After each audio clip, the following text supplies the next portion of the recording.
Bing bing bam dum dum bum bam bam bum bum bum bum bum bum bum bum. What's going on?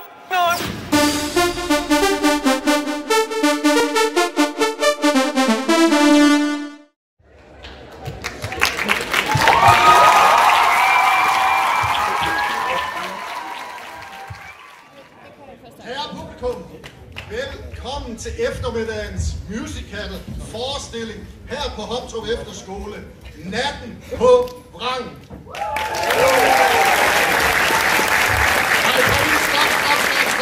Stop. Det er jo ikke en begravelse, vi er kommet til. Velkommen til Natten på Vrangen. Lad mig høre jer.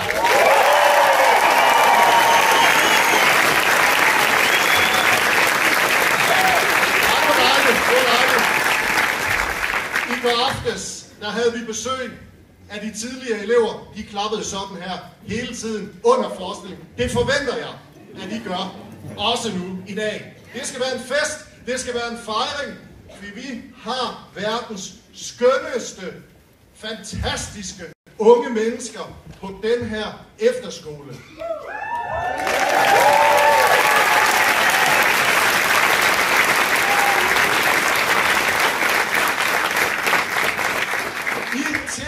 Til premieren, der sagde jeg, her står Danmarks stolteste forstander. Det gør han fortsat, fordi de her, de har leveret sammen med en fantastisk medarbejderflok. Så kan jeg ikke bare, altså jeg er simpelthen ved at eksplodere af glæde og stolthed over, hvad det her, det har været for en uge. Jeg er så mega stolt. 5-6 uger har vores elever arbejdet knaldhårdt på at skabe en musical, helt forbundet, musik, koreografier, sang, dans, historie, fortælling. Men det er fantastisk. I får tårer i øjnene i dag, det lover jeg.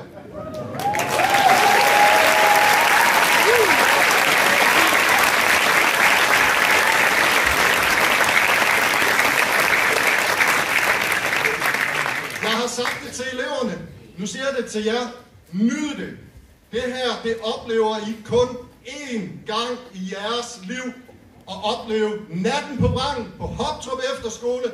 Velkommen til!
Og fikse chicks trækker, tager det første chip.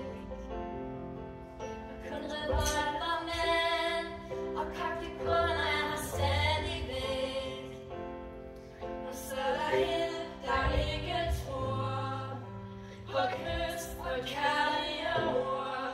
Det er hende, der ikke frygter stor. Feel like Marcus, feel like Marcus, feel like Marcus, feel like Marcus, feel like Marcus.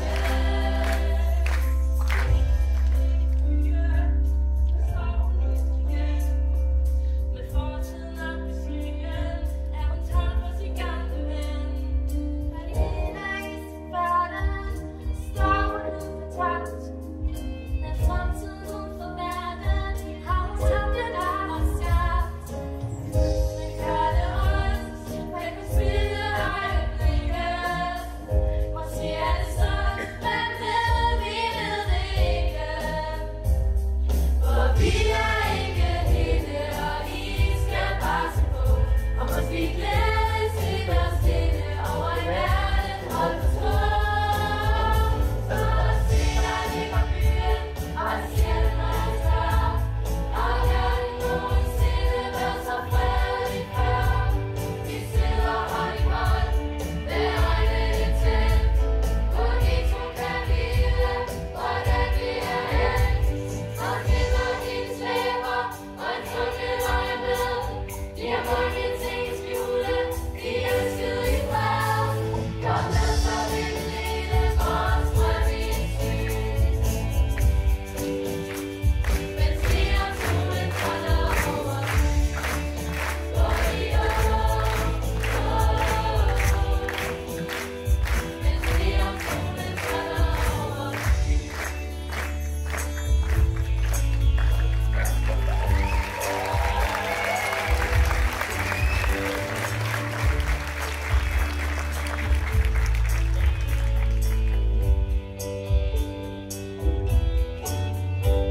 Kom med, så vi kan dele vores drøm i et syn. Men se om solen falder over byen. For i år, men se om solen falder over byen.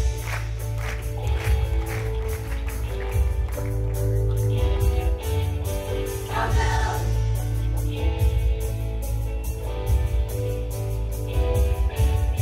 Kom med, så vi kan dele vores drøm i et syn.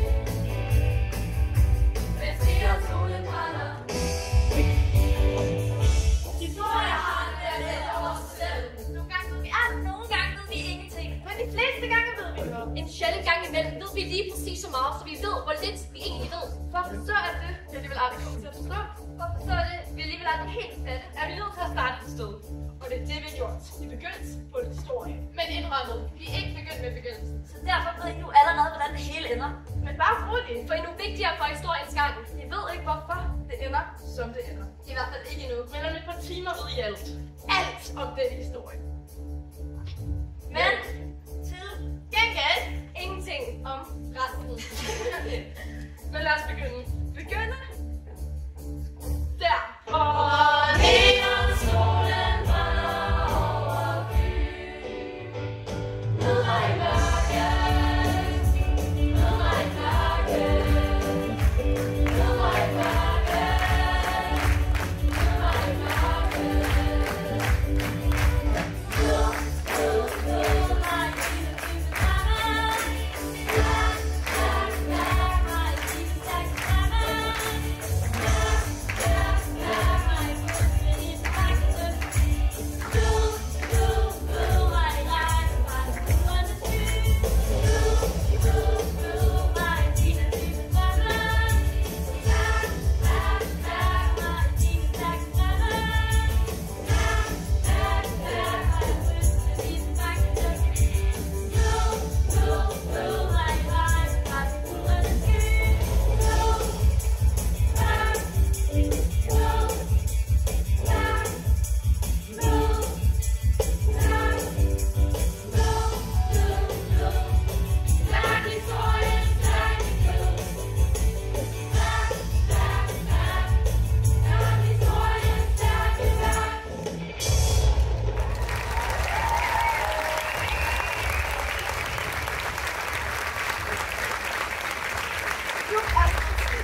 Vi skal finde os godt til rette. Lægge benene op. Der må jeg lige stoppe dig. Og ikke mindst jer. Det med at lægge benene op, det gælder kun jer derinde i stuerne. Jeg der sidder med på Netflix. Eller jer, der er så guds jammerlig gammeldags, at de har købt den her forestilling på DVD. Eller jer, der har fået overdrevet showet på en endnu ældre VHS-kassette af jeres bedsteforældre. Eller måske endda fundet den op på en gammel loft og forundret spurgt jeres far om, hvad verden har plastikskrammer, du er for noget. Ja, hvem ved hvor og hvornår I sidder og ser dette? Eller med andre ord, jeg er hjemme bag skammene. Op med benene. Men til jer herude i salen, lad være. Lad være, blev der sagt. Og ja, det gælder også jer to. Ja, vi kan selvfølgelig ikke se jer. Men vi ved, hvad vi er, så... Benene nu. Tak. Så, nu er det blevet tid. I skal sætte jer godt til rette. For nu skal I se. I skal høre. Og ikke mindst opleve en nat, der stadig findes. Og et sløjfe stadig bindes. Og en kamp, der aldrig tabes. Og derfor ikke kan vindes. Vi skal op på den anden side af Lindeholm. Der hvor kampe er reglen. Og dommer er kun noget, man hører om. I skal nu møde de to mennesker, Som vi, og snart også I, kender så godt. Den ene har jeg allerede mødt. Det bliver hende, der splitter det hele. Så derfor starter vi med hende. Hun hedder Katrine, også kaldet Kate. Og hun står der. Men hvis du er så overskudsagtig klog, eller hvad fanden du vil kalde det, kan du så også sige hvorfor? Hvad mener du? Ja, hvad mener jeg, Morten? Jeg tænkte, det vil jeg også gerne vide. Okay. Jeg mener, jeg havde da... Eller nej, jeg har ret. Vi går i den mest røvsyge klasse ever. Røvsyge. Not. Vi lærte noget. Ja, Vi har nogle smadre gode lærere, der kan få os til at tie stille. ja. Og præcis derfor lærer vi faktisk noget. Måske. Okay. Men hvorfor skal hver dag, ja, hver evig eneste time være så lang og kedelig? Vil du da hellere? Ja, jeg ved ikke engang, hvad det kaldes. Nej, hvad hedder det nu? Spilde tid. Nej, selvfølgelig vil jeg det. Jeg vil bare så gerne ikke kede mig. Ja, så kan jeg da en time måske godt lære noget. Ja, bare lidt. Men indtil da, jeg keder mig. Jeg forstår dig slet. Nej, der er et spørg med dig. Også jeg. Tag nu frøken Strøms. Hun er da vældig morsom. I hvert fald indimellem. Morsom? Frøken Strøms? Ja, hvis hun er morsom, så er min far sgu da skide fucking hamrende sjov. Og er han måske det? Det ved jeg ikke. Hvad? Det er han da. Måske. Gud er han da ej. Og det er frøken Strøms heller ikke. Nu stopper jeg fandme. Nu kunne det måske godt, for det udtrængende øre. Lyder som om Katrine, også kaldet Kate, Og hendes 4 veninder er uvenner. men nej, sådan snakker vi bare sammen. Og vi har prøvet at påtage Katrines. Også kaldet Kates lidt grimme sprog, men hun hører ikke efter. Beklager, vi har, som I har prøvet. Gud har I da røv på en skid. Jeg kan I selv høre, hvad vi. Og for den sags skyld, hendes forældre er opnået. Ungdom nu til dags. Men lige for at rydde en misforståelse af vejen. Katrines, også kaldet Kates far, er faktisk sjovt.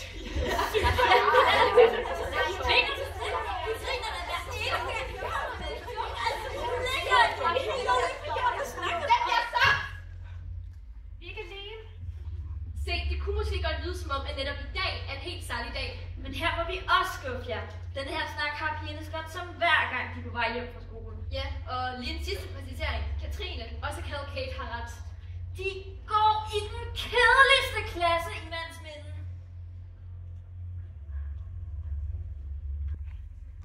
Det må du også ikke bare sige. Nej, vi har aftalt at holde os neutrale til det spørgsmål. I hvert fald indtil videre, før. Om lidt sker der noget. Ikke så hurtigt. Ja, de hopper over noget. Men måske sker der noget. Det ved pigerne dog ikke endnu. Måske ikke, men snart gør det.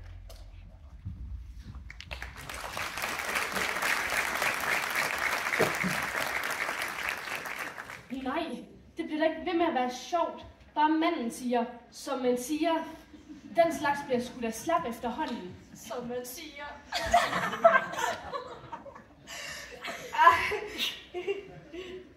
Jeg prøver fandme snart tungen helt ned i halsen på dig. Som man siger. Har I hørt det? Nej, vi griner. Så det har I ikke. Hør hvad? Ja, det er om vores klasse. Okay, hvad med den? Er vi blevet udtaget til Danmarksmesterskaberne i kedsomhed? Jamen, så har vi da en prima chance. Så lad os håbe, vi holder for den uge. Hvad? For i næste uge har vi ikke en chance. Kan du være lidt skarpere på den der? Det kan hun faktisk godt. Og bliver det også bare det. Men vi slipper nyheden. Og derfor historien løs for alvor. Men vi lader det være op til jer at afgøre, om Katrines, også kaldet Kates klasse, virkelig er så kedelig, eller om det bare hende, der ikke passer ind. Og samtidig, og det har jeg glædet mig voldsomt til. Ja, for samtidig skal jeg nemlig møde frøken Struens. Vi spoler lige tiden tilbage, skal vi sige cirka 4 timer. Selektion 2. Tysk. Lektion 3. Geografi. Og endelig lektion 4. Matematik. Og alt det her på en helt almindelig mandag.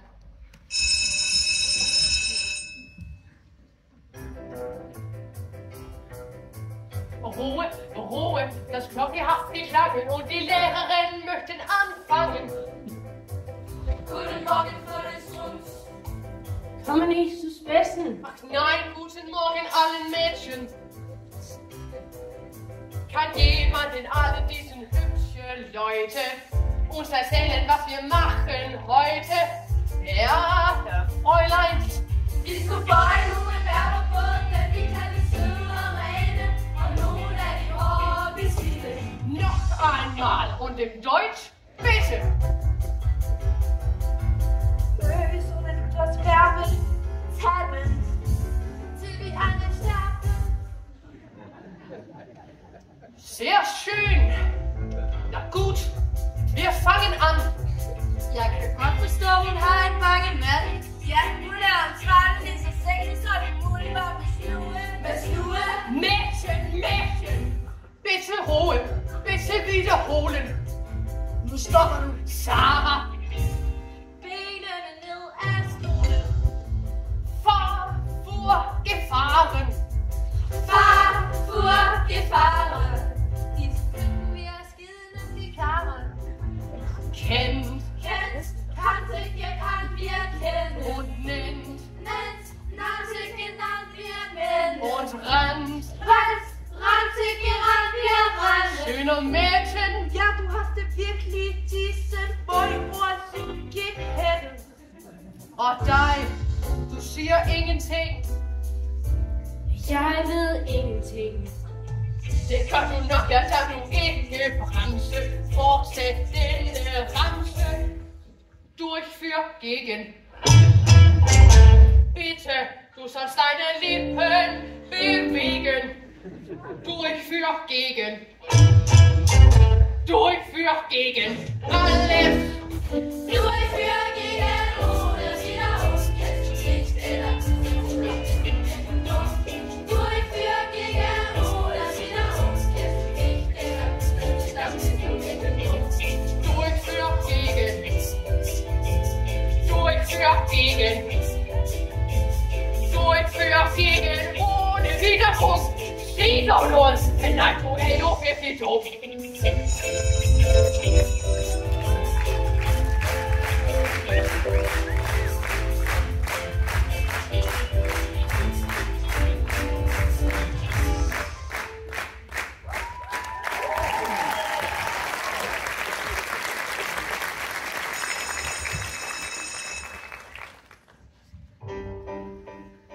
Kom indenfor, piger, skynd jer ned og sile.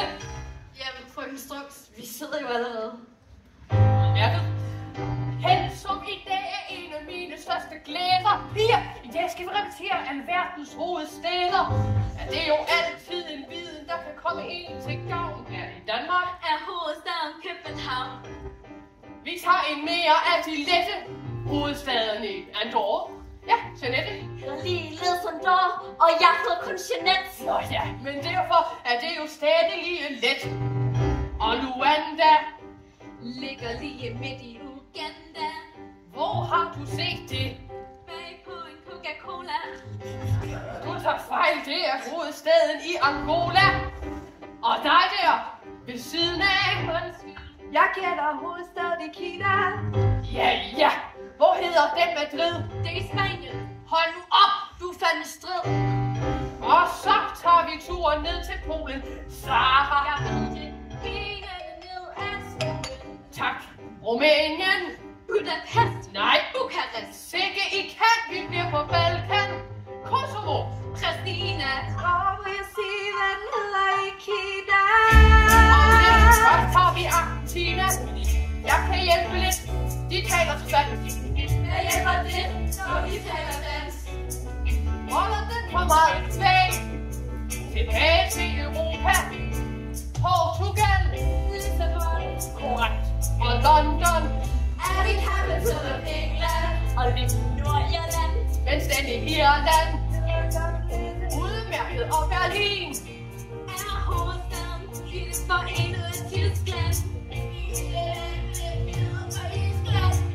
Så er det godt.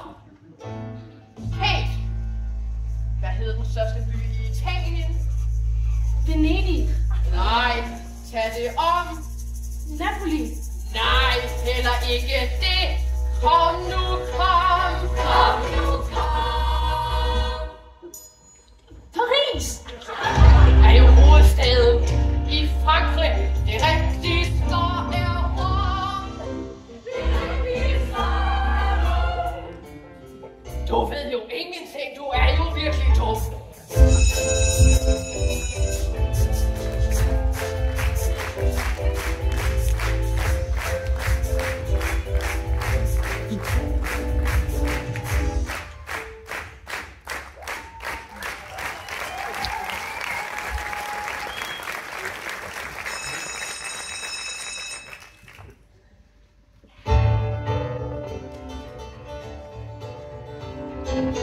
Hvad ligner det? Bare luk os ind, og så ellers lad os være. Vi har krav på matematik, krav på en lærer. Gør det lidt fint? At lejerne til at komme for sent, frygten struks, det er løgn.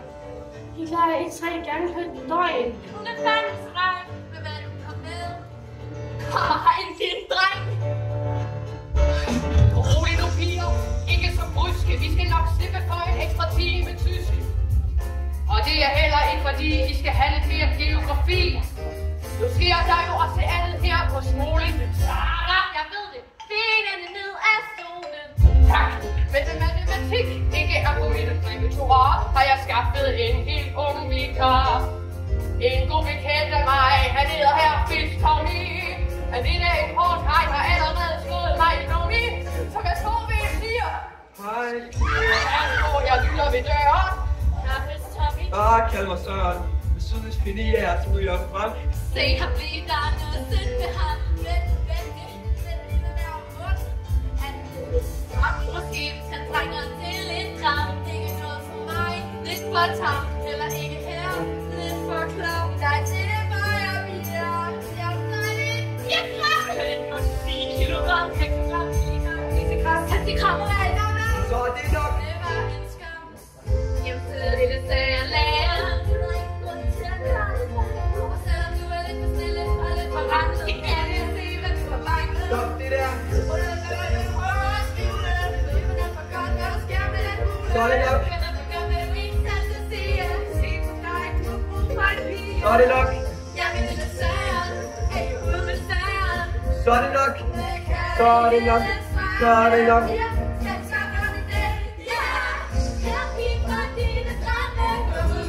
Det er nok. Så er det nok. Så er det nok. Så er det nok. Så er det nok.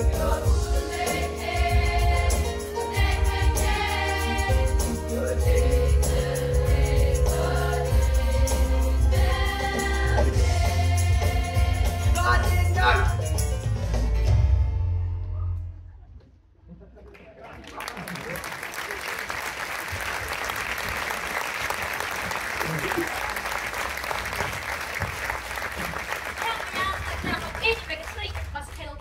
Det er da ikke en kedelig klasse, vi går i.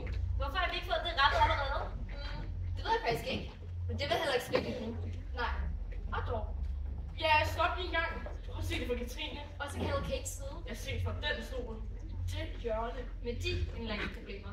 Så med den lærer. Og de klassekammerater. Ja, der er festen nu til at overse. Men tilbage til nu senere den samme dag og Fridas nyhed. Du må altså love mig, at du fortæller det til nogen. Gossip! I må altså love mig, at I ikke fortæller det til nogen. For jeg lovede hende, der fortalte mig det, ikke at gå videre med det.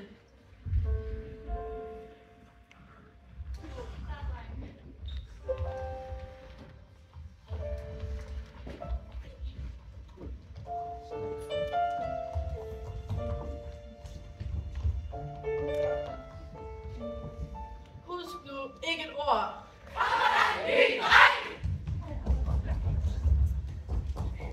Ja, der kommer en ny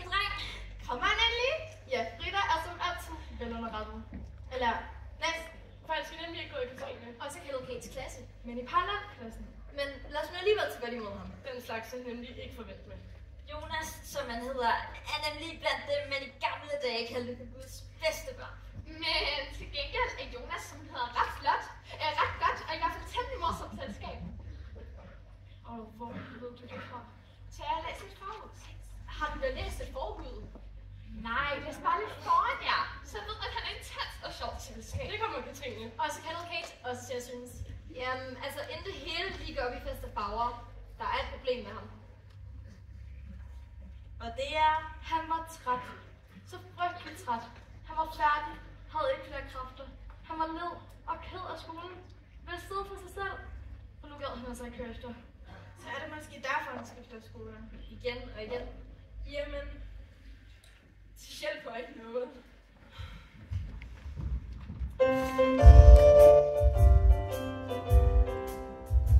Jeg er træt. Så frygtelig træt. Jeg er færdig, jeg har ikke flere kræfter. Jeg er led og ked af skolen, lad mig sidde for mig selv.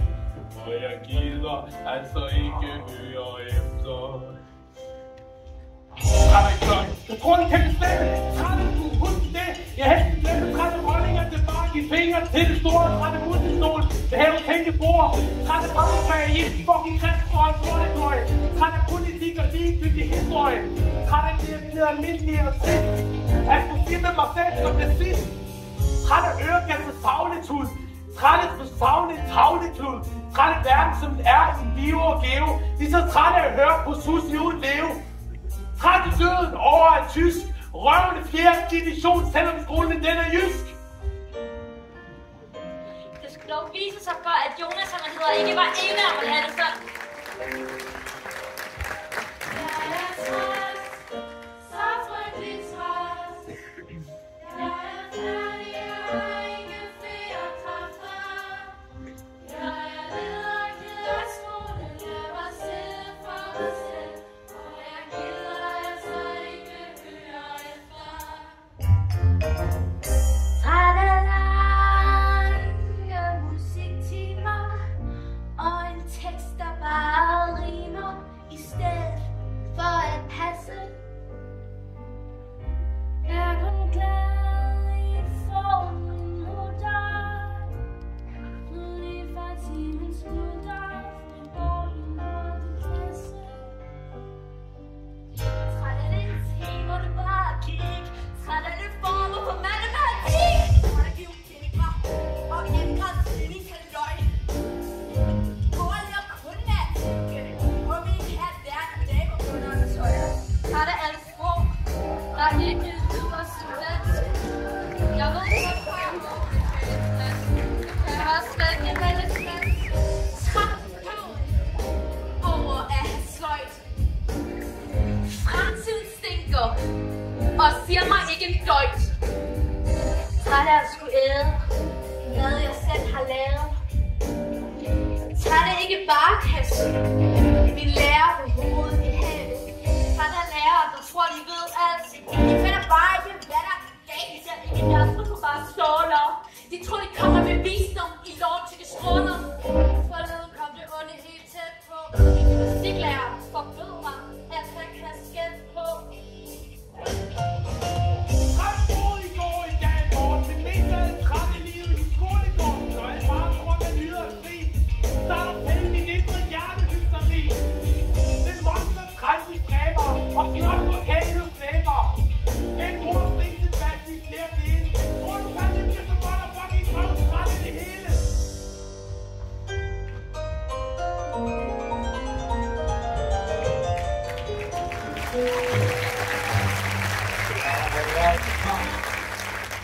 Så frygtelig træt. Jeg er færdig, jeg har ikke flere kræfter. Jeg er led og ked af skolen. Lad mig sidde for mig selv. For jeg gider altså ikke høre efter.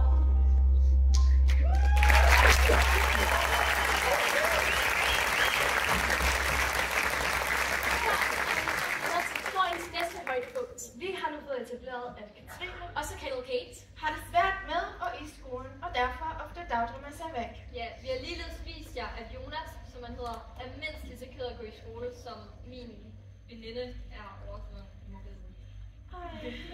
Har du andre venner også? Jeg tror, vi kan det ikke. Ja, nej, vi kender hende.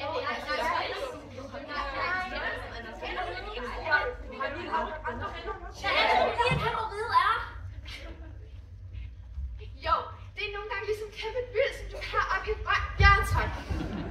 Ikke her. Det lytter. Hvem lytter? Ja, hvem tror du? Nå ja, dem havde jeg lige glemt. Undskyld. Men fandt det så sammen? Det er for tidligt. Alt for tidligt. Eller i hvert fald lidt for tidligt at sige noget med nu. Så det vil vi gøre. Ikke nu. Men... Nu! Nå, okay. Jamen, der må da være nogen, der ved, hvorfor han kommer. Ja, ja. Ved I noget? Ja, ja.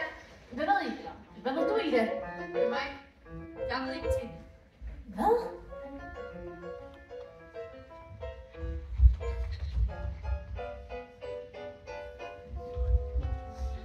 Ja, ja. Kommer han overhovedet? Han kommer måske ikke alligevel. Ja, ja. Hvad? Måske vi fritter noget. Ved du noget? Ja, ja. Hvad? Ja, ja. Hvad ved du? Ja, ja. Måske kan fornemme, sker der ikke rigtig noget lige nu. Og sådan er det langt de fleste dage. Hvis man bare viser virkeligheden, som den er. Det er også derfor, vi satte musik til deres skole lidt tidligere. For jeres skyld. For husk endelig, at alt, hvad vi gør, er for jeres skyld. Derfor springer vi lige yderligere et par dage over.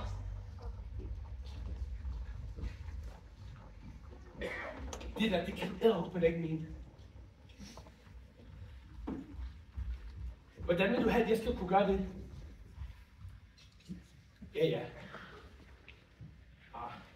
Hov, 2 sekunder. Ej.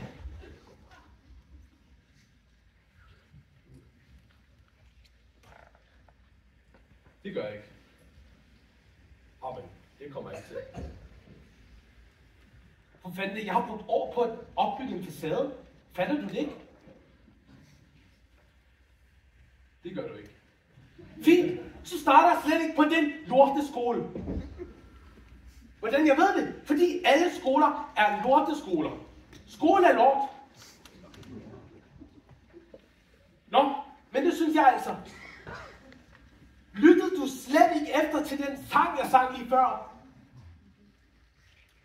Fucking sagsbehandler! Hæng lige på. Kan jeg få lov til at synge den sang om at være røvhamrende træt af skole igen? Min nye sagsbehandler har ikke hørt den. Og som de 117 andre fatter hun ikke en skid, bare fordi hun selv har gået i skole med et smil på læben hver dag i 1000 år. Må jeg? Nej, det er ikke nødvendigt. Den er blevet optaget. Og vi skal sørge for, at en kopi bliver vedlagt din sag som bilag 254. Jamen hvorfor?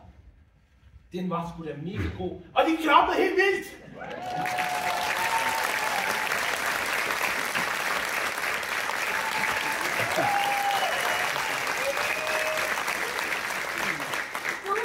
Men vi skal videre, og om lidt skal du synge en anden sang.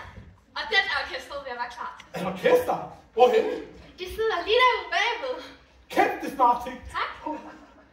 Jeg løber lige ud og siger hej til dem. Og finder ud af, hvad en sang jeg skal synge. Nej, vent! Det må jeg undskylde. Jonas, som han hedder, er ret skuespilstyret. Og så har han en vis fascination af trommesæt.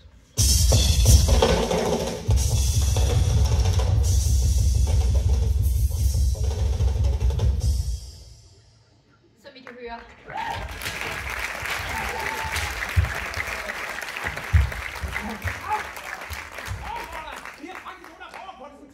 Ude i orkestergraven. Hvad laver I, mand? Sender sådan nogle aber ud. Er der nogen, der gider at fjerne ham? Jeg tror mere. Kom så klar. Hurtigt. Girl power. Kan du det her?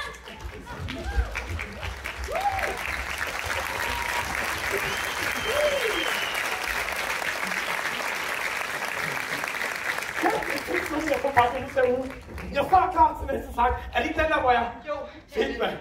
Men husk, den kommer kun, hvis du starter på den nye skole. Fuck det. Hvorfor er det lige pludselig så fucking vigtigt? Fordi, og det er faktisk ikke så indviklet, det er på din nye skole. I din nye parallelklasse. Er du snart? Meget snart, siger Katrine. Også kaldet Kate for første gang. Og det siger bang i den der sang. Jamen, takker dig mange gange. Den venter. Tjek! Er det hende der? Ja, det der er Katrine. Også kaldet Kate. Wow.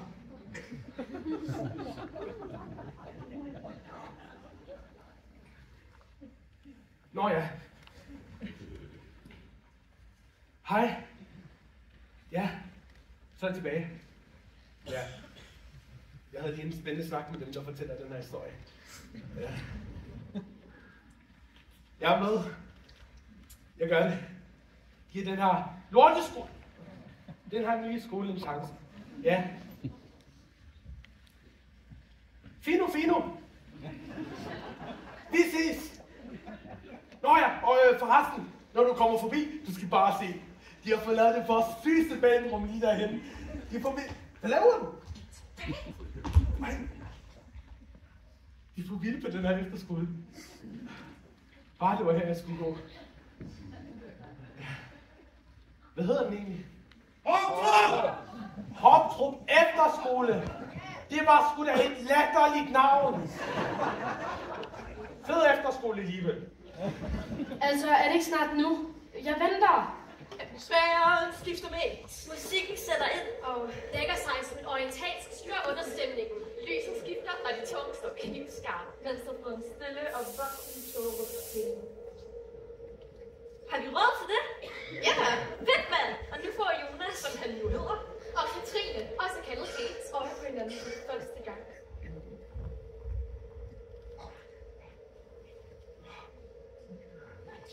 Det skulle dog vise sig for, at Katrine, også kaldet Kate, ikke var helt så nem at score som Jonas, som jeg hedder, Og selv de havde troet. på din nye skole. I din nye parallelklasse. Og snart ser Katrine, også kaldet Kate, for første gang. Og det siger bare den her sang. Takker mange gange. I den her nye skole med Mozart og sød musik har jeg kredset om min klasse for at få et kærligt blik. Nu står du der, så tydeligt gerne, med en luft af liv på sig. Men lige meget har vi hjulpet. Jeg er kun luk for dig. Jeg kender omkring klassen, siger det på din hånd. Siger, at jeg tog det. Nu bliver vi skidt på den her.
regn.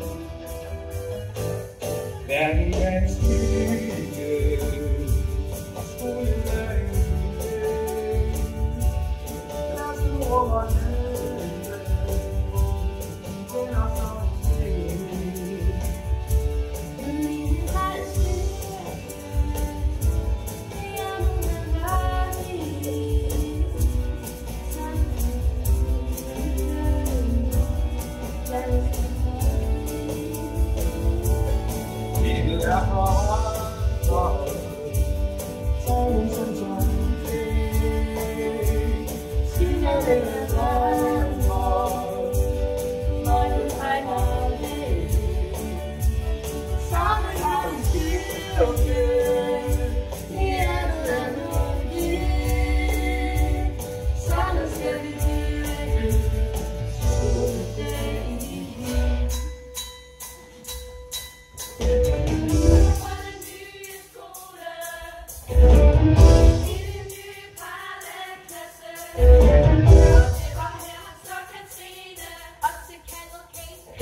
De blev ligesom væk fra verden, så forsvandt de ind i deres helt egen version af virkeligheden. Men efter en kort opblussen, næret af forelskelsens flamme, af skoleglæde, faldt Jonas. Som han hedder tilbage til de gamle dårlige vaner. Og hvad værre var Katrine, også kaldet Kate.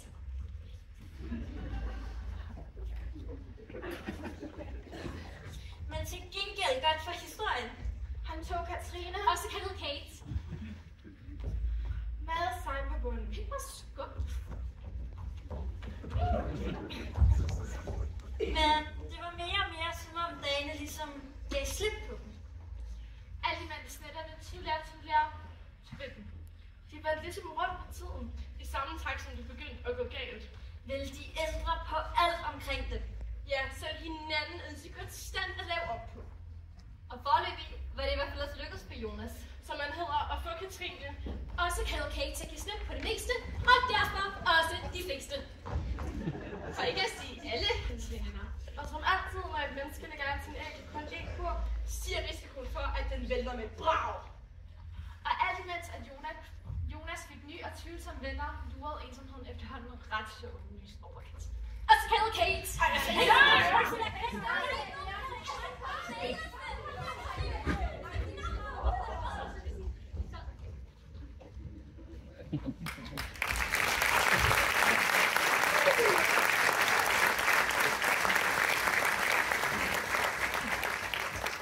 Han får ikke flere chancer.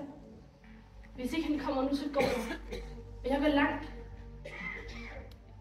Nej, hvad er det, jeg prøver at bilde mig selv ind? Jo, jeg vil gå langt. Jeg vil gå rigtig langt. Hvorfor? Er der nogen, der spørger, hvorfor?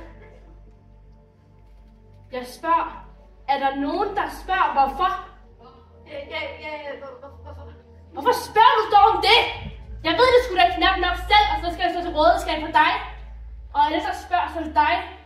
Hvorfor gør du dog det? Det ved jeg ikke. Nej, fint. Skal jeg da fortælle dig det, hvis du så kan med vide det? Fordi jeg elsker ham. Han får mig til at være en anden, end jeg nogensinde troede, jeg kunne være. Han får det noget frem i mig, som jeg og ingen andre troede, jeg rummede. Altså, eventuelt hjælpe sådan en lem. Eller tænker du på det fede ved at plante dig endnu mere gennem skolen, og få lige nok en 0-årig gammel ostemad ud af det? Eller er det måske de nyeste bølster, du tænker på? Ja, også den. Men spændingen, adrenalinen, altså det er sgu da ikke fordi, at... Okay, du er langt ude efterhånden. Det ved du godt, ikke? Jo. Og ved I hvad? Jeg er stolt af det. Og I kan bare skride det som alle de andre, hvis I ikke tør blive set sammen med mig. Du får meget. Katrine, pas på med, hvad det er, du ønsker dig. Om lidt, lige om lidt, er du helt alene med dig. Jeg er sammen med Jonas. Og når han ser, at du ikke længere er en fribillet til et socialt liv, så skriver han os. Og så er du helt alene. Nå, ja det. Jeg giver ikke en fuck om, hvad I skulle mene, så bare skriv. Skriv. Skriv! Ej, kom nu, Katrine. Du kan ikke stå her. Det er nat. For helvede. Ja, det er nat. Og hvad så? Han skulle ikke andre end os. Det er nu ikke helt rigtigt. Har I lagt mærke til musikken kommer snigende? Og ikke bare musikken. Nattens kry kommer krybende.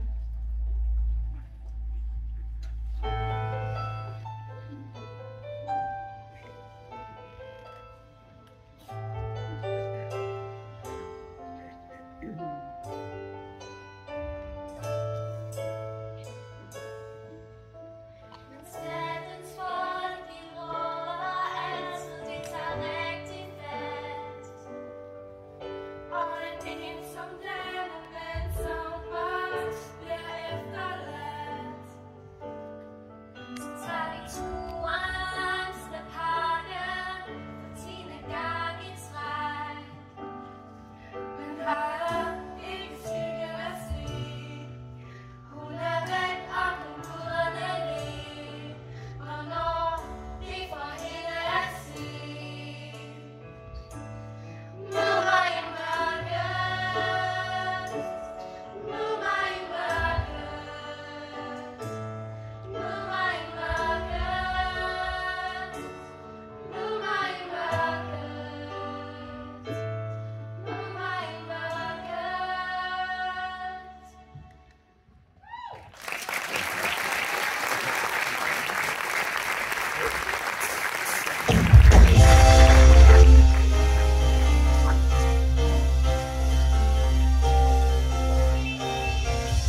også kaldet Kate, blevet en del af nattens væsen. Er brugerordet flugt vil nok være stramme. Nej. Jeg synes egentlig, flugt er ganske rammende. Er I ikke enige? Ja, vi skal gå et stykke for langt i retorik. Hvad siger I andre?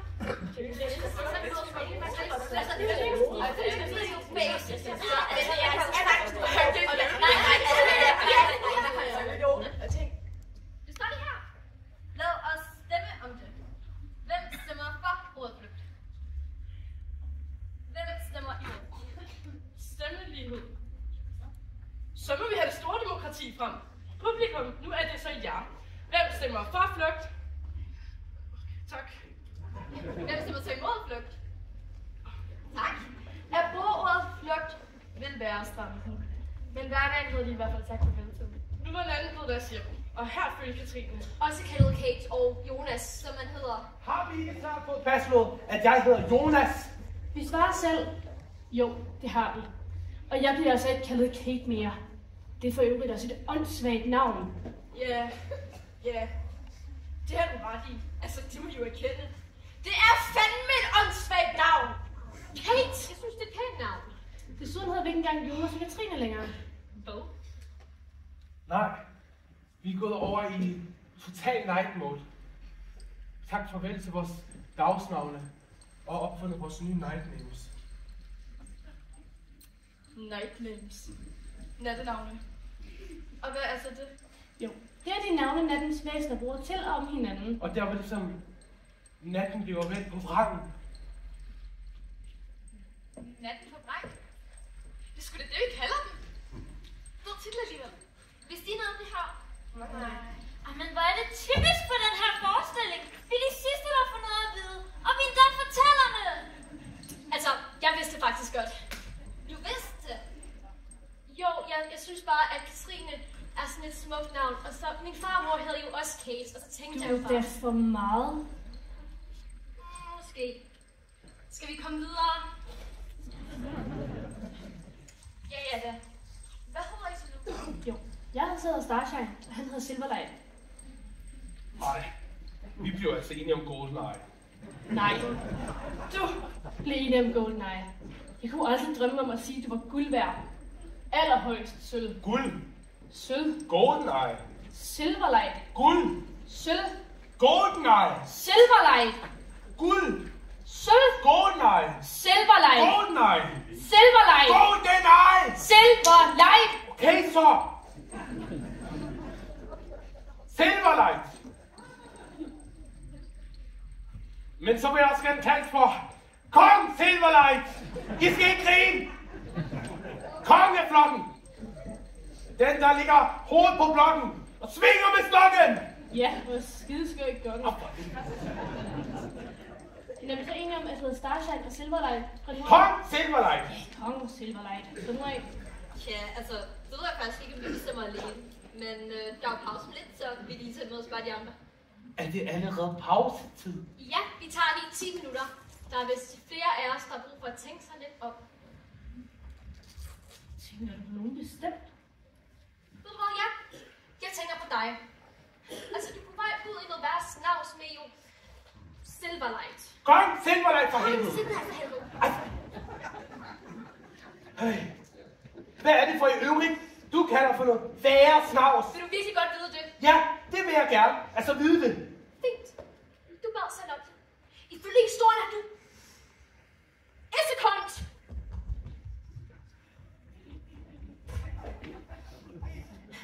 Ifølge historien har du brugt tiden siden først sagt sen 5 på at samle en bande omkring dig. Du eller I har allerede begået de første 20, hvis ikke 30 indbrud, herunder Charlotte Troberg popcorn i baren.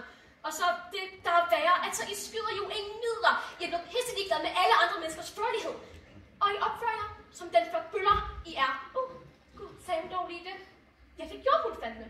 Og det er dig, Jonas. Eller Silver, hvad fanden du nu vil kaldes i det selvprofilerende ego, som der både bestemmer, befaler og beslutter, hvad I laver er kriminelt.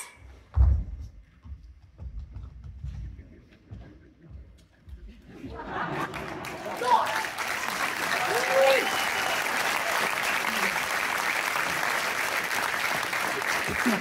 Så. Og hvad så? Livet og natten er en gave, der bliver ved med at give. Nej, jeg gider ikke det her pisse sammen. Gå nu væk.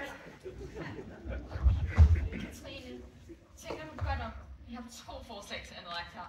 Et med en happy ending, eller et, hvor det der får sin lille med dig.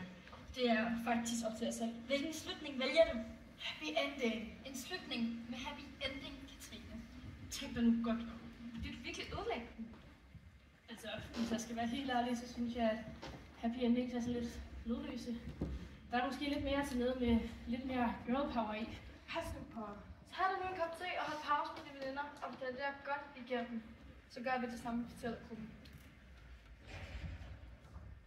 Ja, godt. Nu, hvor I har besluttet, at det er pausetid, så har jeg skrevet en lille sang, som jeg tænkte, vi kunne starte med at synge i andet akt. Lyder det ikke som en fantastisk idé? Nej. Vi har den sang, vi har øvet på i, hvad var det, Jacob sagde, 5-6 uger. Så det er altså ikke en god idé. Nå, det synes du ikke. Nej, det synes jeg ikke. Guys? Hvad så nu? Som vi sagde, Ja. så er det en rigtig god idé. Fik det noget? Går du selv ud til orkestret med? Det er en aftale! Kom!